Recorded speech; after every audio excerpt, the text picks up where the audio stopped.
Masih SD hamil gara-gara lintah.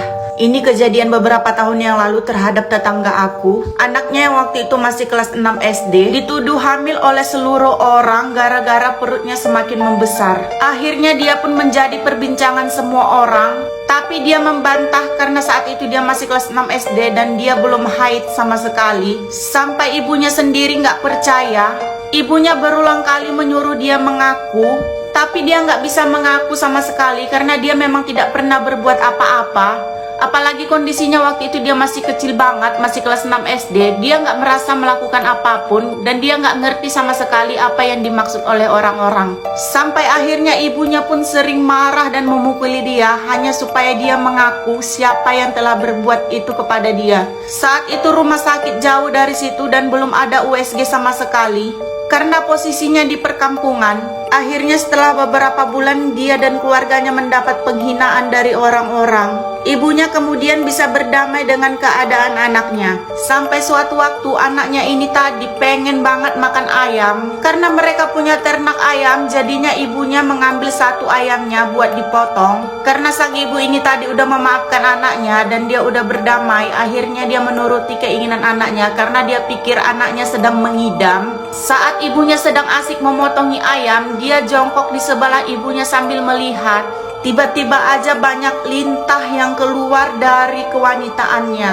Ternyata banyak sekali lintah yang keluar dari perutnya karena lintahnya suka sekali sama darah ayam yang masih segar. Dan saat melihat lintah berjatuhan, si ibu langsung menjerit dan menangis karena telat mengetahui, bahkan sudah sempat memarahi dan memukuli anaknya. Setelah dicari tahu, ternyata sebelumnya dia pernah bermain di semak-semak bersama teman-temannya.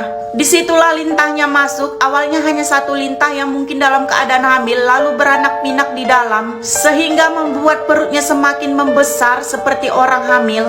Oh ya, sebelum lanjut cerita, aku mau maskeran dulu. Ini masker bubuk dari Naturwis. Ini aku pakai yang kopi, membantu membersihkan kotoran di permukaan kulit aku, dan benar-benar ini bikin wajah kenceng. Kalau kalian mau coba, kalian klik keranjang kuning. Dan saat mencium aroma darah ayam, lintah-lintahnya langsung keluar seketika. Sayangnya sangat telat sekali disadari. Seluruh orang sudah sempat mencap buruk keluarga mereka, dan akhirnya untuk menanganinya, lintahnya pun dipancing lagi dengan darah ayam supaya semua lintahnya bisa keluar dari perutnya.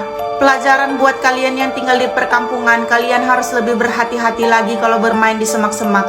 Sebelumnya juga aku pernah mengalami hal yang sama. Dulu waktu aku masih kecil banget, aku suka bermain di sungai. Dan biasanya kami itu sering melompat ke atas pohon. Tapi untuk menaiki pohon itu kami harus melewati semak-semak dulu agar bisa meloncat ke sungai dari atas pohon. Setelah selesai meloncat, kami pun duduk-duduk. Dan saat pulang ke rumah, waktu aku mau memakai baju, ibuku langsung melihat. Tapi kali ini bukan lintah, tapi kalau kalian tahu pacet, atau apalah namanya di kampung kalian yang suka menghisap darah di semak-semak itu. Dia adalah hewan yang tak bertulang dan sangat membuat geli. Dia bisa menggemukkan badannya dengan darah kita. Posisinya saat itu dia berada di tengah-tengah kewanitaanku. Dan untungnya ibuku langsung cepat melihatnya sebelum dia masuk dan berkembang biak di dalam. Akhirnya ibuku langsung membuangnya. Kalau suatu saat kalian menemukan kasus yang sama tentang lintah, coba deh kalian pancing dengan darah ayam, pasti lintahnya langsung keluar. Tapi kalian harus tetap waspada ya.